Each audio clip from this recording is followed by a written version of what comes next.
नमस्कार, मैं डॉक्टर अभिषेक रंजन, सक्षम हॉस्पिटल। आज मैं आपको बताने वाला हूँ इस वीडियो के माध्यम से कि थायराइड के पेशेंट्स के लिए सबसे इम्पॉर्टेंट चीज़ें क्या हो सकती हैं। अब जनरली हम लोग देखते हैं कि अगर हमने अपनी रिपोर्ट कराई तो उसमें T3, T4, TSH का स्तर क्या आया। इसमें TSH का स्तर सबसे ज़्यादा मायने रखता है आम रिपोर्ट्स में।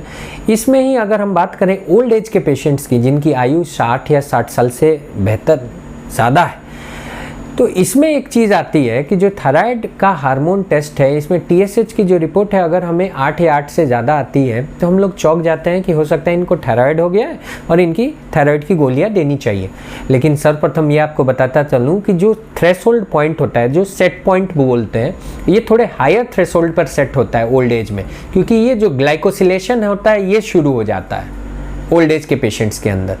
इस ग्लाइकोसिलेशन का क्या प्रोडक्ट होता है, क्या फलसफा होता है कि जो TSH है ये नॉर्मली थोड़ी हाई हो जाती है, और ये जो नॉर्मल TSH थोड़ा हायर रेंज में आता है तो हम लोग एक नॉर्मल रेंज की रिपोर्ट देखते हैं, आम जो रिपोर्ट आती है हमारे सामने, और हमें लगता है कि ये जो बुजुर्ग हैं इनको थायराइड की बीमारी होगी, इनकी दवाइयाँ शुरू कर दो। ये ओवर प्रिस्क्रिप्शन ऑफ ड्रग्स ही उन्हें और नुकसान दे सकता है।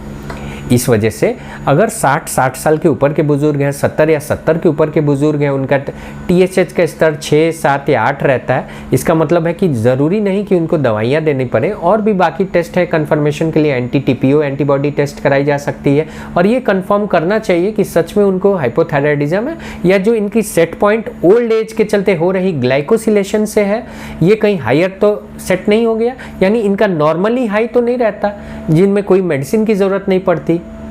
ये बहुत इंपॉर्टेंट पॉइंट। अब आते हैं दूसरे पॉइंट। ठीक इसी तरह कई सारे लोगों को ये जानकारी नहीं होती कि जो लोग मोटापे से ग्रसित हैं, जिनको मोटापा के शिकार हैं, जिनका ओवरवेट है, ओबेसिटी है, उन लोगों में भी लेप्टिन की मात्रा बहुत ज़्यादा पाई जाती है।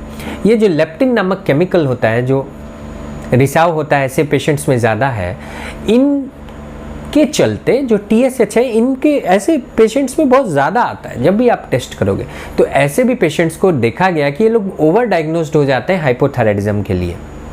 एक बहुत इंपॉर्टेंट फैक्टर है जिसको हमें कंसीडर करना चाहिए जब हम दवाइयों का प्रिस्क्राइब करते हैं। तो अब कितने दिनों पे टेस्ट करानी चाहिए, सवाल ही सवाल। ये इम्पॉर्टेंट है कि आप जब टेस्ट कराएं तो ये जानें कि जो पिट्यूटरी है, जो ब्रेन का एक छोटा सा ग्लैंड है, पिट्यूटरी ग्लैंड, ब्रेन के एकदम चिपका हुआ सा छोटा सा ब्रेन के पास, वो ग्लैंड मुख्य ग्लैंड है जिससे थायराइड हार्मोन रेगुलेट होती है।